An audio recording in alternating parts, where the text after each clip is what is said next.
Bentornati su Zwishammer Channel News. Subito dopo la pausa estiva siamo tornati ed eccoci qua.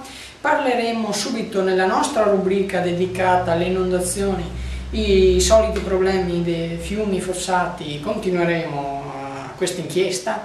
Parleremo poi con un'ampia pagina della settimana della mobilità sostenibile che si è svolta anche qui a Padova. E infine per lo sport parleremo del Padova che ha fatto un'altra vittoria all'Euganeo, la seconda dopo il pareggio iniziale. Questo e molto altro nell'edizione delle 20:30, rimanete qua con noi, subito dopo la pubblicità noi torniamo qua.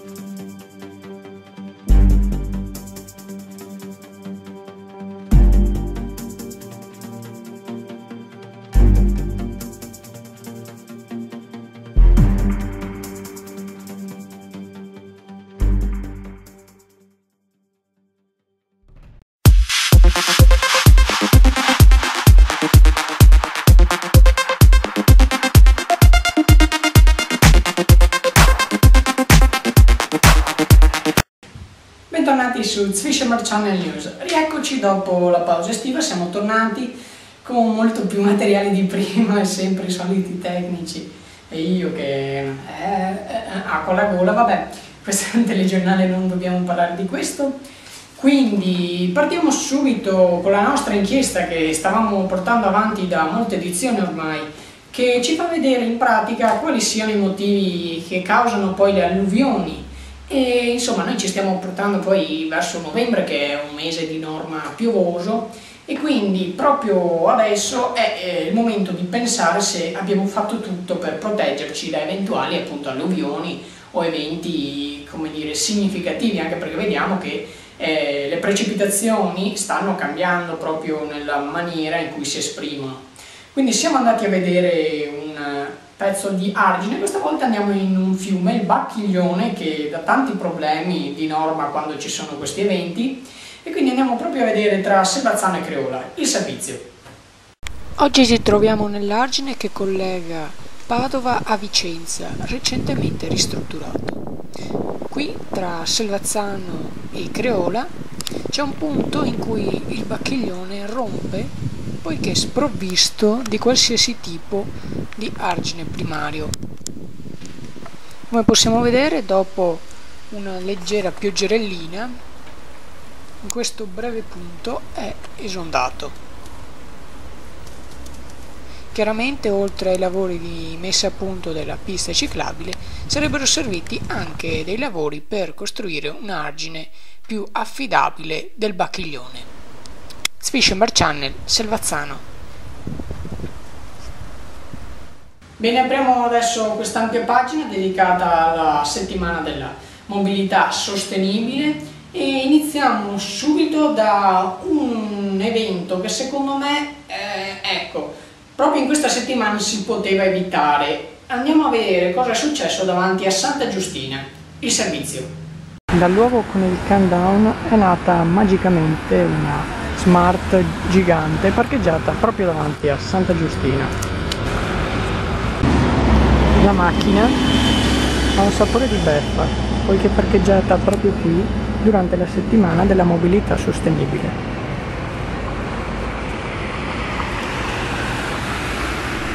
Ecco il countdown alcuni giorni fa ed ecco come ora. Originale la trovata pubblicitaria, ma ci sentiamo di dire che sia fuori luogo che fuori tempo. Zwishammer Channel, Padova. Ecco, avete visto il nostro servizio, sicuramente anche per me ha un po' il sapore di presa per il culo questa mini manifestazione autorizzata. Adesso passiamo a parlare della fiera, perché la fiera che ogni anno ospita Expo Bici, quest'anno diciamo è andata in calare, anche sicuramente per la presenza di Cosmo Bike di Verona, la fiera che è appunto molto contestata da Padova Fiere.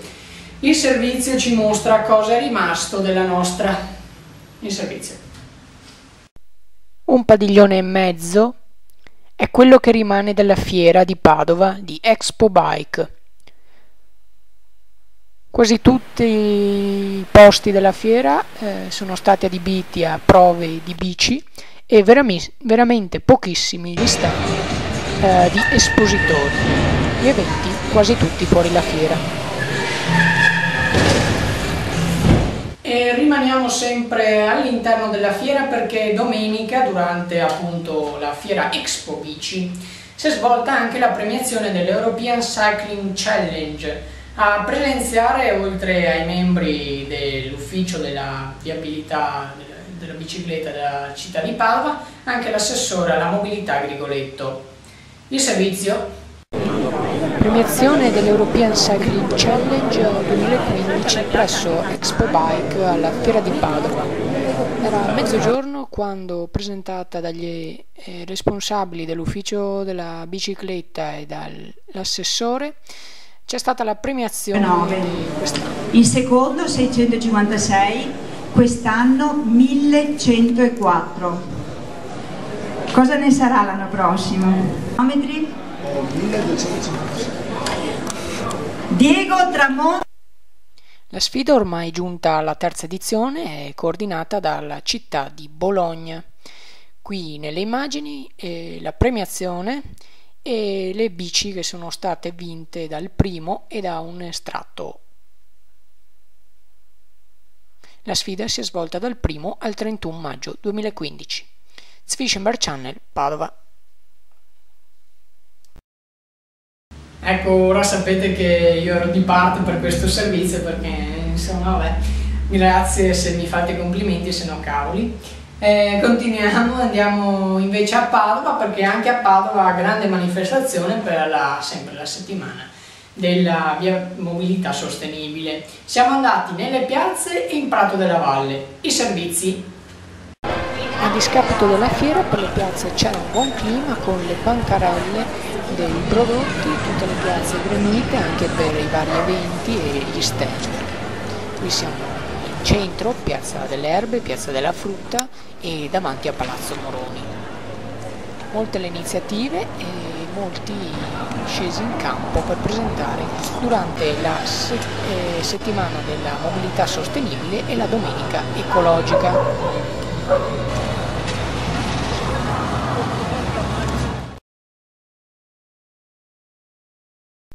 Sempre nell'ambito della domenica ecologica, invece qui ci troviamo a Prato della Valle dove c'era il mercatino dell'antiquariato. Anche qui la presenza delle persone è stata molto positiva. Rimaniamo sempre in tema di mobilità. La rotatoria della Stanga, il nuovo fagiolo che è stato inaugurato, ha tenuto botta a tutte le disavventure che ci sono state con l'inizio e l'apertura delle scuole. Il problema nella viabilità persiste invece per gli autobus che continuano ad essere scarsi o tagliati per gli studenti e per chi ne necessita, soprattutto per andare all'ospedale. Invece passiamo alla cronaca perché un uomo armato di catena ha sfondato un parabrezza di una macchina. L'uomo è famoso sul web, insomma, per le sue parole, le sue risposte nei confronti di chi lo chiama e l'uomo è stato Ranieri. Ed ora pagina sportiva. Pagina sportiva in questa nuova ala dello studio, insomma, allora Padova-Lumezzane, Padova vince 1-0 contro Lumezzane con il gol al 27esimo di Altiner, una buona partita condotta per la maggior parte del Padova, anche se appunto il Lumezzane ha dato parecchio filo da torcere, soprattutto perché giocava in modo molto compatto e chiuso. Sicuramente da elogiare appunto Altiner che appena entrato ha segnato e anche Neto Pereira. La formazione era la seguente: Petkovic, Favalli, Fabiano, Diniz, Dionisi, Corti, Buccolo, Perilli, Cunico, Berzotti e Neto Pereira. Invece per la Lumezzane la formazione era Furlan, Monticone, Baldan, Nossa, Russu, Mancosu, Baldassin, Varas, Russini, Sarau e Cruz. Bene, io con questo ho concluso per la pagina sportiva. Le ultime dalle news. Non ci sono aggiornamenti di nessun tipo da 3 secondi a 3 secondi, quindi io vi ringrazio per l'attenzione, vi saluto e ci rivediamo martedì prossimo sempre alle 20:40. Grazie per averci seguito.